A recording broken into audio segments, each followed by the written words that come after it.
Scott Ritter is with us again.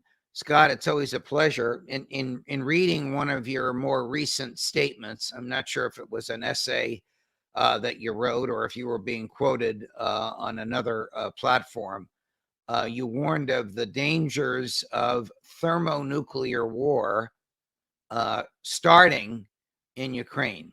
Can you explain? Certainly. I mean, I think it's no longer a debate whether or not this conflict is a proxy conflict between NATO and Russia. I think, I mean, when even the Ukrainian defense minister is coming out and saying, hey, it's a proxy war between NATO and Russia, we're the ones dying, you need to give us more weapons. It should be clear that that's what's going on. This is, for Russia, it's an existential conflict. They cannot afford to lose this. NATO claims it's an existential conflict, but the fact of the matter is NATO can survive if Russia wins in Ukraine, because NATO survived without Ukraine for its entire history. Having Ukraine is not essential, but NATO's making it appear as if a Russian victory in Ukraine is a defeat for NATO. Therefore, what? Is NATO going to accept this defeat? Is NATO going to escalate to avoid the defeat? And it appears right now NATO's seeking to escalate. We see them talking about providing not just Patriot batteries, but now there's discussion the British are going to cough up 14 Challenger 2 tanks in an effort to pressure Germany to give the green light for the release of the Leopard 2 tank. And for what purpose? Is it to simply drag on this conflict to fulfill Lloyd Austin's ambition of bringing harm to Russia, or is it to actually enable Ukraine to win? But a Ukrainian victory means Ukraine would, according to Ukraine's own definition of victory, recapture the Donbass, reconquer Zaporizhia and Kherson, and reconquer Kherson, which means they're going to war against Russia, Mother Russia, because Russia has absorbed these nations under Article 64. They're Russia. Let me just this means clear conflict. According to Zelensky, it would also require the recapture of Crimea. Yeah, that's what I meant. Yeah, which is, I mean, there's no doubt about that being Russia. Inconceivable. To quote the Sicilian from The Princess Bride. Yes. Right. And so, I mean, this kind of ridiculousness. I mean, when NATO's setting itself up to provide weaponry to Ukraine, when Ukraine says it needs this weaponry to do the inconceivable, it creates, at least on paper, the potential for thermonuclear war. Okay, so now, how does thermonuclear war? First of all, is there a difference between nuclear war and thermonuclear war? I'm just basically, we're modernizing, the Nagasaki and Hiroshima events today. When you say nuclear war, the implication is atomic bombs. Thermonuclear war would be hydrogen bombs, just weapons. Now, are these? Before we get into who's going to start it and what's going to happen, just a little bit about the mechanics. Are these big boys, as they called Nagasaki, that are dropped from a huge bomber, or are they something that can be fired from a tank? Well, first, they can't be fired from a tank, but they can be fired from artillery pieces. And the artillery rounds today are as powerful as the bombs that were dropped on Nagasaki and Hiroshima. And do they have the same nuclear fallout that destroys life and property well beyond the area that they strike? Some of the smaller weapons are designed, we called them back in the 70s and 80s, neutron bombs, basically to generate a lot of neutrons, which would kill people through radioactivity, but minimize the fallout so that, in theory, hours or days after the device, you could drive through there without fear of dying of radioactivity. But the big boys, the ones that are the 150 to 300 megaton bombs that are sitting on most of our missiles, these are city killers. And when I say city killer, I mean the entire city, not just the heart of the city like Nagasaki, Hiroshima, the entire city. And the fallout from these will make the areas struck uninhabitable for thousands of years. So if you drop enough of them, then the earth becomes uninhabitable for thousands, which means mankind's gone. So I would imagine that whoever uses these offensively, having designs on the real estate, whether it be Putin, who wants to make it return to Russia, or whether it be NATO that wants it to be a country beholden to NATO, would use the lowest yield that they have so as to cause the least amount of permanent damage. Is that fair and sensible reasoning on my part? If this was going to be a limited nuclear conflict using tactical nuclear weapons in Ukraine, for instance, it's reasonable to say, but Russia has said straight up, we're not dropping nuclear weapons on Ukraine. If we use nuclear weapons, we're dropping them on London, Berlin, Paris, Washington, D.C. The world will end. See, Russia doesn't play limited nuclear war. Russia doesn't play these games. This is purely a construct in the Western mind that somehow you can limit nuclear conflict. Russia's made it clear.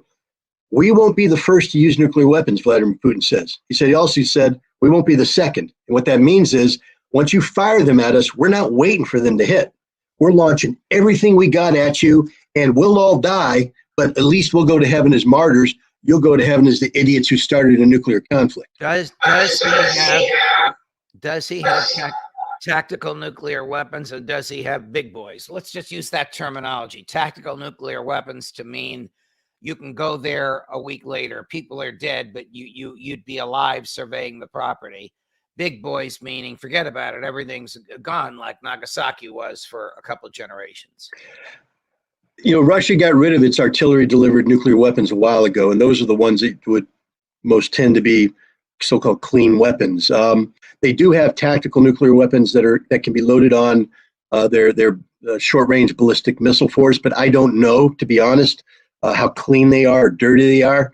But the fact of the matter is, if a conflict goes nuclear, the big boys are going to be brought out, and it's just going to get dirty, and Russia won't care, because Russia has said at that point in time, the world ends. We know it. We don't care if it's dirty, whatever. If you bring nuclear weapons against us, no matter what, we're going to kill everything. Okay, do you believe Putin, or let me say it differently, is Putin credible when he says he won't use nuclear weapons first? Absolutely. 100% credible. Well, then who would? I mean, we would. Our doctrine. Germany's not going to do it without Joe Biden saying, okay. Biden would be insane. He may have memory problems, and he may look and act older than he is, but I don't think he's crazy, is he? Well, I don't know. Biden ran on a platform of bringing U.S. nuclear doctrine back to what he called sole purpose, which means the only purpose for us having these weapons is nuclear deterrence, sort of like what the Russians are saying. Okay, use them against us. Who would fire the first round? NATO, with the approval of the United States and a consensus among NATO ministers? No, the United States would do it unilaterally per our doctrine. Remember, Joe Biden just published last October the National Security Strategy of the United States, which includes the nuclear posture, and he lied about his campaign promise, because instead of simplifying American nuclear doctrine to only responding, we now have a doctrine that says we can use nuclear weapons preemptively in a non-nuclear environment, which basically says we can make up any reason in the world we want to use nuclear weapons first. We are the nation that speaks about first strike, not Russia, the United States. So the nation that's going to start this thing, if it goes nuclear, it's going to be us, because that's our doctrine. That's how we're programmed to think. All right, so tell me how this would work. A plane would leave from where, with what kind of a weapon on it, and it would drop this thing on what? Well, first of all, it'll start out probably, this is the way it's going to start out. The United States is building technologies and supporting doctrine that lead us to believe we can launch a preemptive non-nuclear strike against Russian leadership, that we can decapitate Moscow. So we believe that, for instance, if we deploy the Dark Eagle 2 into Germany, we can fire this hypersonic missile. Within 5 minutes of launch, we'll strike the Kremlin, killing Putin, throwing Russia into disarray. What will happen if we do that is, let's say we get lucky and we kill Putin. The Russians have something called the dead hand. And the dead hand is just that. You killed Putin, doesn't matter. The dead hand hits the button and everything goes. There's nothing we can do to stop that. Now, there's some belief that we can combine this preemptive strike with a first strike nuclear attack against Russia's strategic arsenal, so we can limit it so that whatever survives, even if the dead hand goes off, we will have ballistic missile intercept capabilities on naval ships and elsewhere that can shoot these down to minimize the damage. So Russia gets destroyed, and we either get nothing or just a very little, and we declare victory. That's not how it's going to work, though, because Russia has said, we know what you're doing. That's why we have invented, for instance, the Poseidon, which goes on the submarine that out there. The Poseidon is a nuclear-powered giant torpedo. When we fire it, it just goes, and it will show up on the coast of the United States, blow up, and launch a massive tidal wave that'll destroy all the coastal cities. They have this weapon. It's ready. It's there. They have the Sarmat, which is a giant missile that doesn't fly into our missile defense. It flies over the South Pole, coming in from behind and dropping 12, 13 nuclear weapons, avant-garde, hypersonic that cannot be intercepted, destroying American cities. The American nuclear thinkers are literally insane. And this is why it's so important that we get arms control back on the agenda. You know, we have the Russians put an ambassador in Washington, D.C., Anatoly Antonov, who negotiated the last New START treaty. Here's a chance for America to work with a Russian ambassador to get arms control on the table, and he just sits there doing nothing because we're ignoring him.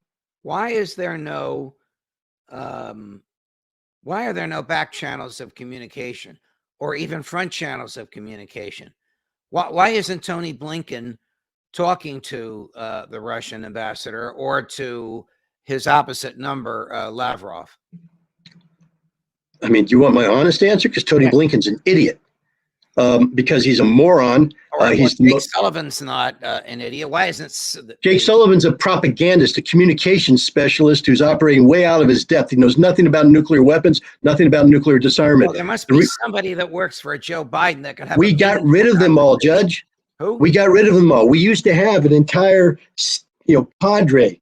We had a deep bench of arms control experts, arms control specialists. But like any muscle, if you don't use it, it atrophies. We got rid of them all. We don't have any more arms control specialists. We have Tony Blinken's, Jake Sullivan's, and other propagandists. I request you, invite the U.S. Secretary in the State Department responsible for arms control onto your show and ask this person who runs disarmament policy in America. And the honest answer she'll give you is the Defense Department. And when you have the people who have the weapons and are planning to use the weapons, and you're relying upon them to come up with the policy to get rid of the weapons, you'll be turning blue in the face before this happens. We don't have an arms control community anymore worthy of the name. This is the danger of this. Tony Blinken needs to be fired on the spot and replaced with somebody who is thinking about the future of grandchildren and next generations. Because right now we have people playing stupid political games, and they're putting the entire safety of the world on the line. At least the Russians have people ready to talk. We don't. We know that Joe Biden's not going to fire Tony Blinken. We know from the discovery of the classified or national defense information documents at the Penn Biden Center that the Penn Biden Center was basically the Biden administration foreign policy team in waiting, that the Penn Biden Center was actually run by Tony Blinken. To the extent that old Joe has a brain, Tony is one half of it. But I get your argument. Let's take a step back from Armageddon and talk about Putin. What confronts Putin if he wins this war? Is he confronted by 20 years of guerrilla warfare? No. Putin will be confronted by a chastised and defeated Europe that will come to grips with the reality that the disaster that has befallen them was because of the United States and their willingness to follow blindly the United States into the abyss. And hopefully a Europe that's ready to sit down and talk with Russia responsibly about what Russia wanted to talk about in December of 2021 before this war started, which is a new European security framework. Already we hear Europeans saying, we have to, Macron, even Scholz, others are saying, we have to look out for ourselves. We need to have a European security concept that is free of the pressures from the United States, because this isn't working out. This isn't working out to our advantage. Now, there's still some political elites out there who continue to articulate the American talking points. Put your fertile and experienced brain into the mind of the more super patriotic Ukrainians. who don't care a whit about Zelensky. They just want to win. They're not going to lay over and let a Russian-oriented politician run their government, are they? Aren't they going to engage in some sort of perpetual war against whoever replaces Zelensky, whether it's a Ukrainian who accepts reality or whether it's an import from Moscow? Well, and the Russians know this as well. So this is why Russian victory will be predicated upon killing every one of those super patriotic Ukrainians possible. And if you've engaged Europe responsibly, meaning that you're not dictating terms of surrender to Europe, you're telling Europe, we want to live peacefully, we want to coexist with a new treaty-related European security framework, Europe won't give sanctuary to these Ukrainians. They'll be homeless. They'll have to go to the United States, Ukraine, Australia, and then they'll fester there, putting up their monuments to new Nazi-like heroes, but they'll have no power. But no, Russia can't stop this war that in a way that allows this kind of hateful anti-Russian ideology to continue to exist in Ukraine. Russia's only path to victory is to kill them all or drive them all out. If Joe Biden were to ask you to participate in a back channel, who would you talk to and what would you tell them? I guess you'd call Zelensky first and say, dial it back. I'm about to negotiate an end to this. No, I'd keep Zelensky. He's not a player. Zelensky's not a player, and I'd make him know that from the start. Well, that's You're why not a player. Dial it back. Stay out of the picture. We're taking. Nope, stay in the picture all you want, Zelensky. You're going to die.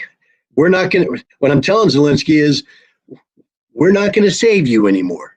Okay, it's all on your shoulders. You can either choose to die now or later, or you can surrender and live, but I don't care. I'm writing Ukraine off the picture, and I'm dealing with the future of the world right now, because Ukraine cannot be allowed to dictate the terms of survival to the world. And that's what Ukraine thinks they can do right now. What would survival be from the Russian perspective? Putin has said many times he doesn't want Kyiv. He just wants the remainder of the country to be neutral and non-Western. Yeah, look, right now, if I were talking with the Russians, my number one priority would be to stabilize relations. And that means we have to bring an end to this conflict. And we need to do so in a manner that preserves Ukraine as a viable nation state. So I would be asking Putin to terminate the war short of taking Odessa, to at least give the Ukrainians access to the sea so that their economy can survive, and that we will work with him, and I'll work with my European allies to make sure there's no sanctuary for the Banderists, to work with them on making a truly neutral Ukraine. In exchange, I need the Russians to actually now sit down. We have to do arms control. We have to do arms control in a meaningful fashion. We have to get past this impasse. But the problem here is, it's sort of hypocritical of me, because it's not Russia that's causing the problems in arms control. It's ourselves. So I have to convince the Russians that we're now serious about arms control. I have given you a nearly impossible task in this hypothetical, but there's no hope, according to you and your observations and your sources of information. There's no hope for a rational back channel or even overt series of negotiations to end this in a rational, meaningful, and quick way. Am I right? No, the United States right now is married to a fantasy that somehow a peace can be attained with Russia willingly giving up Ukraine, giving up the territories that they've absorbed already, including Crimea. That just isn't going to happen. Then they throw in another fantasy, which is Russia will subject itself to international tribunals, and Putin will go on trial. Do people understand that Putin literally just signed directives? He's withdrawn from the European community. He says none of the interaction that took place since the 90s, the treaties, the cooperation, and all this stuff, it's all done. Russia is a sovereign state, and it doesn't care one hoot about Europe. And tomorrow he's given a big speech. And a lot of people are saying that speech is, boom, the flare in the air, and the war begins. And at that point in time, Russia will never negotiate with anybody. I mean, we missed our window of opportunity. Once Putin pulls the trigger, and I think that trigger is going to be pulled tomorrow, this ain't over until Russia says it's over. And that could be short, it could be long. Who knows? I mean, the British are sending 14 Challenger tanks. Wow, 14, Judge. That's a company. You know how long a company in isolation survives on the battlefield? Not very Not long. very long. Yeah. When Zaluzhny, I think I have the name Yep. right, the commander in chief of the Russian military, gave that interview to The Economist magazine, where Zelensky sat there while Zaluzhny did the talking. Talking, And he said he wanted 500 tanks. You said to me, he wants an army. Wants an army. Yeah. So Yeah. Great Britain's giving him a company. Wow. Right. You know, Scott Ritter, always a pleasure, man. Very, very fascinating, terrifying, but fascinating insight